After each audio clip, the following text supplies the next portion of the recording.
ఓం నమో నారాయణాయ శ్రీమతే రామానుజాయ నమః. శ్రీమన్నారాయణ చరణం శరణం ప్రపద్యే. అస్మత్ గురుభ్యో నమః. అందరికీ నమస్కారం అండి. మనము తిరుప్పావైలో ఈరోజు 16వ పాశ్రము నాయకనాయ అనే పాశ్రానికి అర్ధ విశేషాలను తెలుసుకుంటాం. ఇందులో నందగోప భవనానికి వెళ్ళారు. ఈరోజు గోపికలను మేల్కొల్పడం అయిపోయింది. 10 మందిని కలుపుకొని ఈ గోపికా బృందము గోదాదేవితో సహా అందరూ నందగోప భవనానికి వెళ్ళారు. అక్కడ నాయకుడైన అంటే ద్వారపాలకుడిని అర్థిస్తున్నారు లోపలికి పంపించమని. అంటే ఇక్కడ చూడండి, వీళ్ళందరూ మేలుకొని నందగోప భవనాన్ని ఏరుకొని తలుపులు తెరవమంటున్నారు. అందుకే ఈ పాశురాన్ని మనము రోజు ఇంట్లో పూజ చేసుకునేటప్పుడు తలుపులు తెరిచే ముందు ఈ పాశురాన్ని విన్నవించుకుంటాం. మన సాంప్రదాయం ప్రకారం మనం కౌసల్య సుప్రజ చదువుకోవడం పొద్దున చదువుకుంటాం కదా. తిరుక్కోయిలు అంటారు. అంటే మన పూజా గది, పూజా షెల్ఫ్ ఏదో ఒకటి, దానికి తలుపులు ఉండాలి అని చెప్తారు. తలుపులు లేకుండా కనీసం కట్టెను ఉండాలి.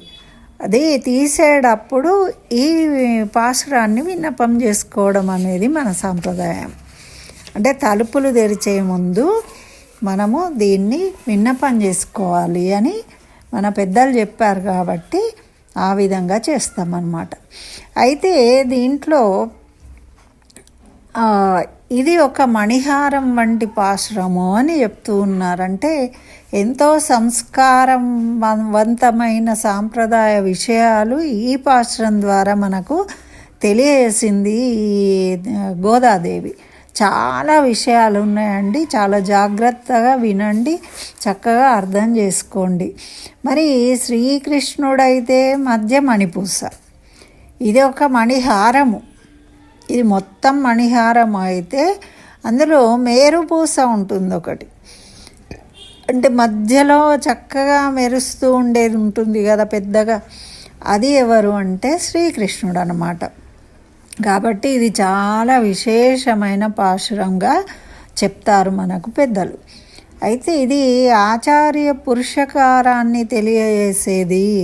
నేను చెప్పాను కదా, ఎన్నో విశేషాలు ఉన్నాయి. మరి వ్రతము చేయు అర్హత గల గోపికలందరినీ కలుపుకొని గోదా గోపిక మరి నందగోప భవనానికి చేరడము, అక్కడ భవన పాలకుని సింహద్వారం ఉంటుంది కదా, సింహద్వారం ముందే అక్కడ భవనాన్ని రక్షించే పాలకులు ఉంటూ ఉంటారు. ద్వారపాలకులు అంటారు వాళ్ళని. 2 ఉంటారు. వాళ్ళని ముందు మనం అడిగితే కానీ లోపలికి వెళ్ళలేమన్నమాట. అటువంటి ద్వారపాలకులతోని మాట్లాడుతూ ఉన్నారు వీళ్ళు. ఏమని? ఈ పాశురం ద్వారా అన్నమాట. మరి మా నాయకుడైన నందగోపుని భవనము కాపాడు భవన పాలకులారా, మమ్మల్ని లోనికి పోనివ్వండి అని అడుగుతూ ఉన్నారు. అడిగితే మరి ఇంకా ఆయన ఏమన్నా అనవచ్చు కదా, మీరు ఎక్కడికి వచ్చిండ్రు అని. అందుకని చెప్తున్నారు, జెండాతో తోరణములతో ప్రకాశిస్తూ ఉన్నది. అక్కడ జెండా ఉంది పైన, చూసినాము. ఇదే కదా నందగోప భవనము, కృష్ణుడు ఉండేది. అందుకనే వచ్చాము. ద్వారమును కాపాడు ద్వారపాలక, మణికవాటమును గడియను తీయుము. ఆ మణిలతో తయారైన కవాటం ఉంది కదా, దాన్ని కొంచెం తీయవా మా కోసము అంటున్నారు. మరి ఎందుకు వచ్చారు అని అడుగుతారేమో అని శ్రీకృష్ణుడు మాకు పరా అనే వాయిద్యాన్ని ఇస్తా అని చెప్పిండు నిన్ననే. ఈరోజు రమ్మన్నాడు.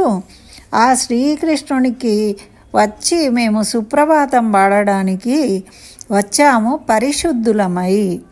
అంటే చూడండి, ఇప్పుడు ఏవైనా అంటే అవధ్యం తలపెట్టడానికి రాక్షసులు అట్లాంటి వాళ్ళు వస్తూ ఉన్నారు కదా కృష్ణయ్య కోసం. మరి ఎవరో రాక్షసులు ఈ రూపంలో వచ్చారు అనుకుంటారేమో అని పరిశుద్ధులమై వచ్చామని చెప్తూ ఉన్నారు వీళ్ళు స్వామి అని. మరి ఓ ద్వారపాలక, ముందుగానే నువ్వు కాదనకు అని ముందే చెప్తున్నారు. మనం ఏదన్నా అడిగేటప్పుడు నేను ఒకటి అడుగుతాను కాదనొద్దు అంటాం కదా, కావాలి అనుకున్నప్పుడు. అలాగా ముందుగానే నువ్వు కాదు అనకు, తలుపు తీయ అని అనకు, మాకు కృష్ణయ్య ఇస్తా అని మాట ఇచ్చిండు, కాబట్టి నువ్వే ఈ తలుపులు తెరిచి మమ్ములని లోనికి పోనివ్వుము అని అడుగుతున్నారు. ఎంత కట్టుబాటుతో మాట్లాడినరండి, ఎంత గొప్ప విషయము. అయితే ఇక్కడ ఏమంటున్నారంటే వీళ్ళు మాట్లాడుతూ ఉన్నారు కరెక్టే. వీళ్ళు చిన్నపిల్లలు, ఎంత చిన్నపిల్ల గోదాదేవి 5 సంవత్సరాలు అని చెప్తారు మనకు. మరి అందరు చిన్నపిల్లలు ఇంత ఖచ్చితంగా కాదు అనడానికి వీలు లేకుండా అన్నిటికీ సమాధానం వచ్చేటట్టు కొంతమంది మాట్లాడుతూ ఉంటారు. వాళ్ళు ఏదన్నా అంటే మనం కాదు అనలేము అన్నమాట. ఆ విధంగా అట్రాక్ట్ అవుతాం. అట్లా మాట్లాడుతున్నారు కదా. మరి నందగోప భవనానికి పోగానే వీళ్ళు చిన్నపిల్లలు కదా, ఎవరికైనా చూడండి ఇప్పుడు ఇప్పుడు సమాజంలో చెప్పాలంటే పూర్వం గడీలు ఉండేవి. ఆ గడీలలోకి వెళ్ళాలంటే భయమే ఉండేది కదా, సామాన్యులు వెళ్ళలేకపోయేవాళ్ళు. రాజుల దగ్గరికి కానీ పోయేవాళ్ళ. మనం ఇప్పుడు ప్రస్తుతం ఉన్నాము, ఇప్పుడే రాజ్ భవన్కో ప్రైమ్ మినిస్టర్ భవన్కో పోవాలి అంటే డైరెక్ట్ వెళ్ళగలుగుతామానండి? వెళ్ళలేము కదా. వాళ్ళని చూసేసరికే మనకు భయం వేస్తుంది. అక్కడ సెక్యూరిటీ వాళ్ళు ఉంటారు వాళ్ళందరూ. కాబట్టి వీళ్ళకు పాపం చిన్నపిల్లలు కదా, మాటలు రావట్లేదు, తడబడుతున్నాయి. పొడి మాటలు మాట్లాడడానికి ప్రయత్నం చేసిండ్రట ఫస్ట్. అయితే సాంప్రదాయంలో మనకేమున్నది, వీళ్ళేమన్నా సాంప్రదాయం తెలుసుకున్న వాళ్ళ, పెద్ద గ్రంథాలు చదివినరా, ఏం చేసిండ్రని? చిన్నపిల్లలు కదా. కాకపోతే ఏమంటున్నారంటే వీళ్ళు భగవంతుణ్ణి ఆశ్రయించిన వాళ్ళు. భగవంతుణ్ణి ఆశ్రయించిన వాళ్ళు ఎప్పుడైనా వాళ్ళు ఏది మాట్లాడితే అదే శాస్త్రం అవుతుందట. అంటే ఇప్పుడు మనము ఒక్కొక్కళ్ళని చూస్తూ ఉంటాము, కూరగాయలు అమ్మేవాళ్ళు, వీళ్ళు చిన్న చిన్న పనులు చేసుకునే వాళ్ళు, పెద్దగా శాస్త్ర జ్ఞానం లేని వాళ్ళు, జీవించేవాళ్ళు, వాళ్ళు కూడా ఒక్కొక్కసారి ఎంతో మంచి విలువైన మాటలని చెప్తూ ఉంటారు. ఎందుకు చెప్పగలుగుతారు? ఆ వాక్శుద్ధి వాళ్ళకి ఎందుకు ఉంటుంది అంటే వాళ్ళలో నీతి నిజాయితీ ఉన్నప్పుడు, భగవంతుడికి ప్రియంగా భక్తులుగా ఉన్నప్పుడు, భగవంతుడు ఉన్నాడని నమ్మే వాళ్లకు అటువంటి ఆలోచనలు, అలాంటి మాటలు వస్తాయట. వాళ్ళు ఏది మాట్లాడితే అదే శాస్త్రం. మనం ఎంత ఆలోచించినా అరే ఇంత గొప్ప విషయం కదా, వీళ్ళు ఇంత ఈజీగా ఎలా చెప్పారు అనుకుంటూ ఉంటాం. ఎందుకవుతుంది అంటే ఆ భక్తి వల్ల ఈ విధంగా జరుగుతుంది అన్నమాట. అయితే ఇక్కడ మరి ద్వారపాలకులను పర్మిషన్ అడుగుతున్నారు. దానికి ఇక్కడ ఏం చెప్తున్నారంటే ఆచార్యులను ఆశ్రయించితేనే భగవాన్ని ఆశ్రయించగలుగుతాం. మనం డైరెక్ట్ భగవానుడి దగ్గరికి వెళ్ళాలి అంటే భగవానుడు మన తప్పులన్నీ తీస్తాడు. ఇప్పుడు మనం డైరెక్ట్ ప్రైమ్ మినిస్టర్ దగ్గరకు పోయి మాకు ఇది కావాలండి అని అడిగితే నీకు ఎలిజిబిలిటీ ఉందా లేదా అని చూస్తారు కదండి. మరి భగవంతుడు కూడా మనకు ఎలిజిబిలిటీ ఉందా లేదా, నీకు కోరిక కోరుతున్నా ఇవ్వడానికి అని చూస్తాడు. అయితే మనం ముందు ఆచార్యులను ఆశ్రయించామనుకోండి, ఆచార్యులు ఏం చెప్తారు? అయ్యో పాపం నా దగ్గర చదువుకున్నోడు మంచోడు, వీడికి అనుమతి ఇవ్వండి అని మనకు రికమెండేషన్ చేస్తాడు. మనను కొంత ఉపదేశించి సంస్కరించి, అయ్యో పాపము నిన్నటి నుంచి మంచిగా ఉపదేశం తీసుకున్నాడు, మంత్రాన్ని అనుష్ఠిస్తున్నాడు, భక్తి మార్గంలోకి వచ్చేసిండు, ఎంతో కఠినమైన శిక్షలు పడిన వాళ్ళను కూడా క్షమాభిక్ష పెట్టి బయటకు రిలీజ్ చేస్తూ ఉంటారు కొంతమంది, అంటే జైల్లో ఉన్న వాళ్ళని. అట్లా ఆచార్యులు అనేవాళ్ళు మనను ఈ జైలు అనే సంసారం నుండి మనం భగవంతుని చేరే మార్గాన్ని చూపిస్తారనమాట. అయితే మనం భగవంతుణ్ణి డైరెక్ట్గా, ఆచార్యులను కూడా మనం డైరెక్ట్గా చేరలేము. ఏం చేయాలి? వాళ్ళలో సీనియర్ శిష్యులు ఉంటారు వాళ్ళ దగ్గర. ఇప్పుడు ఒక ప్రైమ్ మినిస్టర్ దగ్గర, చీఫ్ మినిస్టర్ దగ్గర వెళ్ళాలంటే మనము ఆ భవనం ముందుకు పోయి భయపడతాము, ఎవరిని అడగాలో తెలియదు. కాబట్టి ముందు అక్కడ అటెండర్ ఉంటాడు ఆఫీస్ వాళ్ళ రూమ్ ముందర. ఆ అటెండర్తో మనం కాంటాక్ట్ అవుతాం. ఒక డాక్టర్ దగ్గరికి పోయినా కూడా ముందర ఓ సిస్టర్ ఉంటారు లోపలికి పంపించడానికి. వాళ్ళతో మాట్లాడి అయ్యో మమ్మల్ని పంపించండి అని వాళ్ళతో కొంచెం మాట్లాడి ఇది చేసుకొని అప్పుడు వాళ్ళు తెలిసిన వాళ్ళు ఉంటారు కాబట్టి వాళ్ళ ద్వారా మనం లోపలికి వెళ్తాం. ఇక్కడ కూడా అదే చెప్తూ ఉన్నారు. ఆచార్యుడి దగ్గరికి వెళ్ళాలన్నా కూడా వాళ్ళ దగ్గర ఆల్రెడీ శిష్యులు ఉంటారు కదా, వాళ్ళతో మనం ముందు ముచ్చటించుకొని వాళ్ళతోని అయ్యో నన్ను కూడా మీ ఆచార్యుడి దగ్గర తీసుకెళ్ళు, నేను కూడా ఇలా ఉపదేశం తీసుకుంటాను అని మాట్లాడి అప్పుడు వాళ్ళ భాగవతోత్తముల ద్వారా మనం ఆచార్యుడిని సేవించుకోవాలి. ఆచార్యుడిని సేవించుకున్నప్పుడు మనకు ఆ ఆచార్యుడు అనుగ్రహిస్తాడనమాట. అయితే ఇట్లా మహాపురుషులను ఆశ్రయించేటప్పుడు కూడా మనము అహంకార రహితులం కావాలి అనే దానికోసమే ఈ శిష్యులను ముందు కలవడం. ఇప్పుడు మనకేమనిపిస్తుంది, ఏముంది నేను ఇంత మంచివాడిని డైరెక్ట్ పోయి కలిసి నేనే మాట్లాడుకుంటా అనుకుంటాం. ఏదో ముందరున్న అటెండర్తో మాట్లాడడం మనకేం పని అనుకుంటాం. అహంకారం అనేది ఉంటుంది. నేను కూడా పెద్ద ఆఫీసర్నే, నేను డైరెక్ట్ పోయి మాట్లాడుతా అంటే అది పద్ధతి కాదు. ఎందుకు మన అహంకారం అనేది తొలగించుకొని మనకన్నా తక్కువ ఉన్నా కానీ అక్కడ చిన్న ఉద్యోగం చేస్తున్న అటెండర్ని అడిగినాకనే లోపలికి వెళ్ళే అవకాశం ఉంటుంది, మనకు రాణిస్తారు. మనం ఆ పద్ధతిలో వెళ్ళినప్పుడే మనకు సరైన మార్గంలో మన పనులు జరుగుతాయి. అట్లానే ఆచార్యుల దగ్గరికి వెళ్ళాలంటే ముందు శిష్యులను ఎందుకు కలవడం అంటే మనకు అనిపిస్తుంది ఆయనకేం పెద్దగా తెలుసు అని. ఆచార్యుడికి తెలుసు కాబట్టి ఆచార్యుడికి నమస్కరిస్తాము, వీళ్ళకెందుకు అనే అహంకారం ఉంటుంది. ఆ అహంకారం తొలగించుకోవడం కోసమే మనము ఈ విధంగా శిష్యుల ద్వారా ఆచార్యుడిని కలవాలి అని మనకు తెలిపతూ ఉన్నారనమాట. వాళ్ళే మనకు ఇప్పుడు 10 మందిని వాళ్ళు ఏం చేస్తూ ఉన్నారు, భగవద్ అనుభవంలో ఉన్న జ్ఞానులు కదా, వాళ్ళని కలుపుకొని ఇక్కడికి వచ్చాము. అంటే వాళ్ళు శిష్యులు. ఇప్పుడు ఆచార్యుడిని అడుగుతున్నాము తలుపులు తీసి లోపలికి పంపిమని. మరి ఆ తలుపులు ఎవరు తీయాలి? మనం ఆచార్య సమశ్రయణం అవుతాము. అయితే అప్పుడు ఉపదేశిస్తే ఆ మంత్రం ద్వారా అనుష్ఠించడం వల్ల ఆ భగవానుని అనుగ్రహాన్ని పొందుతాం. మరి ఆచార్యుడు కాబట్టి మన తప్పులు ఉన్నా కూడా క్షమించి మనను భగవంతుడి దగ్గరికి పంపించడానికి మన మీద ప్రేమతోని పంపిస్తాడు. మరి ఆచార్యుడి ద్వారా వెళ్ళినప్పుడు భగవంతుడు కూడా మనను ఏమీ అడగకుండా స్వీకరిస్తాడు. ఎందుకంటే ఆచార్య అనుగ్రహం ఉన్నది కాబట్టి. అటువంటిది ఆచార్య అనుగ్రహము అని మనకు తెలియజేస్తున్నారు. మరి ఇక్కడ ఆచార్యుడైన నందగోపుడు అంటున్నారు. ఇక్కడ ఆచార్యుడు ఎవరు?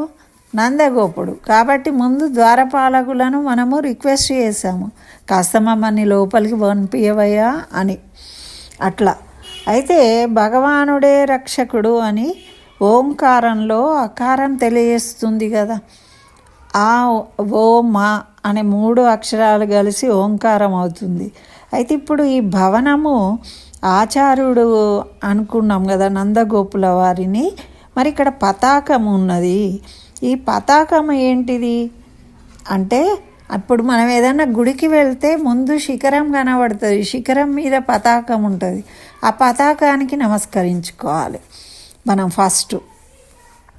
ఎందుకు అంటే ఆ పతాకము మనం చూడగానే మనకు ఆ దైవాన్ని దర్శించిన ఫలితం కలుగుతుంది అన్నమాట. ఆ దైవంతో సమానము. దాన్ని ఆ జెండా కట్టడము అనేది ఏంటిది, దైవీ భావన కలిగి ఉన్నాము అని తెలుస్తుందన్నమాట దాన్ని చూడడం వల్ల. అయితే నమః అనే శబ్దం భావన ఏంటి, తోరణం దాటి లోపలికి పోవాలి. అంటే నాదేది లేదు, మొత్తం నీదే, భగవంతుడి చెందిన వాడిని నేను రక్షించుకోలేను, నాది నేను ఏమీ చేయలేను అని మనం శరణాగతి చేసినట్టుగా అన్నమాట. ఆ తోరణము అనేది ఆ విధంగా. మరి ఇప్పుడు ఇక్కడ ఏమంటున్నారంటే ఆ, భగవానుడు లోపలున్నాడు, బయట గోపికలు ఉన్నారు. దర్శించాలంటే కవాటాలు తీయాలంటే అవి తలుపులు. కానీ మనలో ఉన్న అహంకార మమకారాలు అనేవే రెండు తలుపులు అన్నమాట. మరి ఆ అహంకార మమకారాలు తొయ్యాలి లోపలికి, అంటే మనలో నుండి బయటికి తొయ్యాలి. మన వైపు తీసుకుంటే మనకే వచ్చేస్తాయి మళ్ళీ. కాబట్టి ఎటు మనకు ముందుకు వైపుకు తొయ్యాలి అంటే ఎవరు తీయాలి?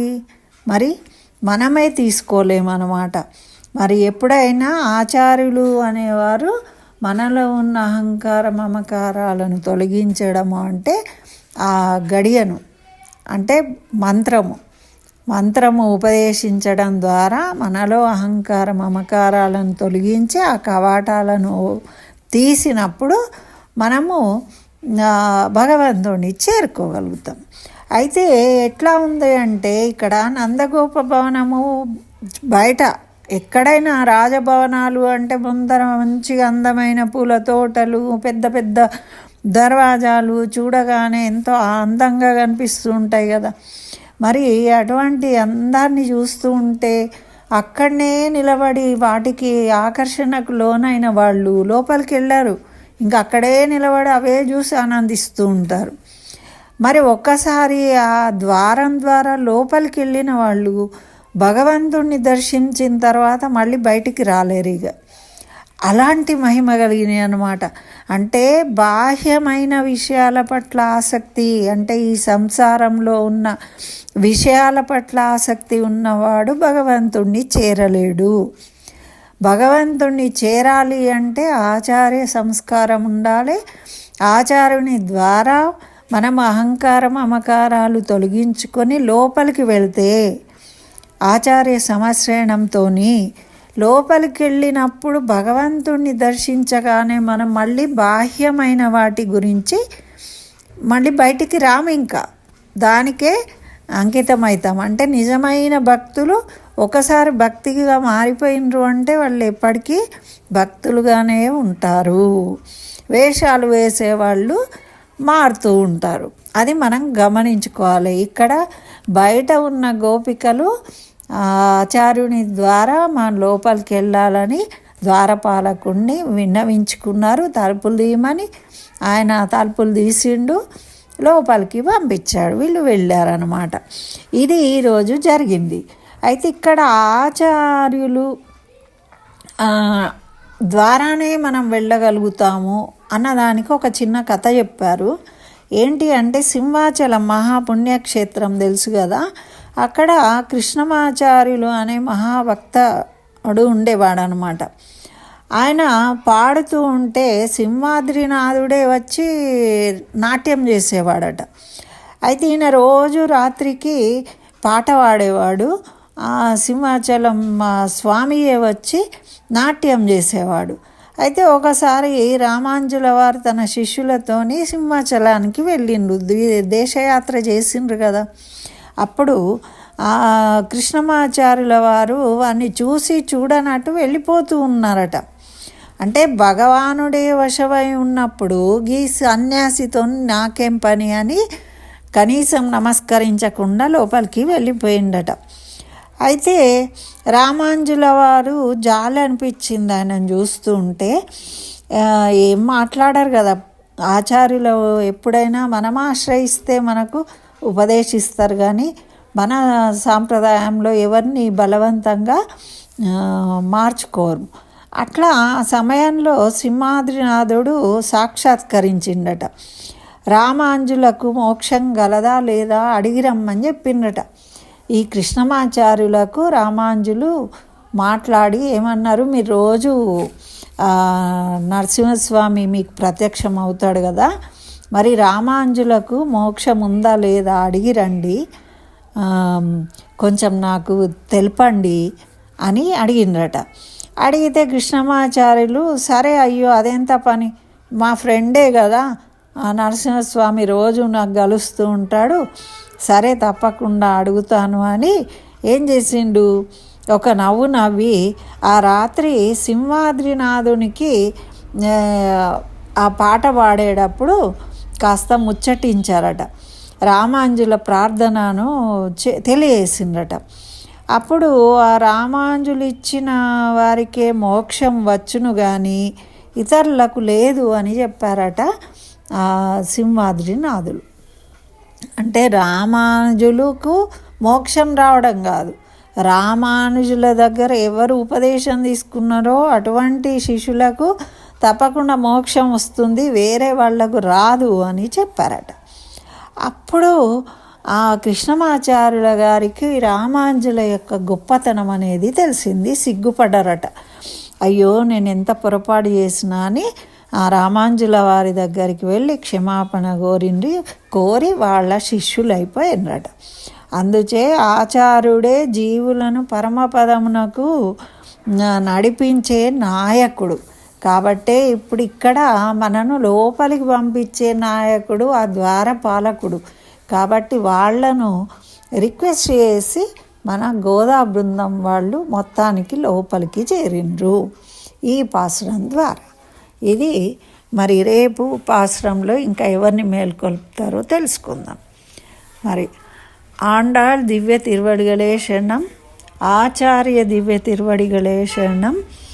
మరి సర్వం శ్రీకృష్ణ చరణారవిందార్పణమస్తు.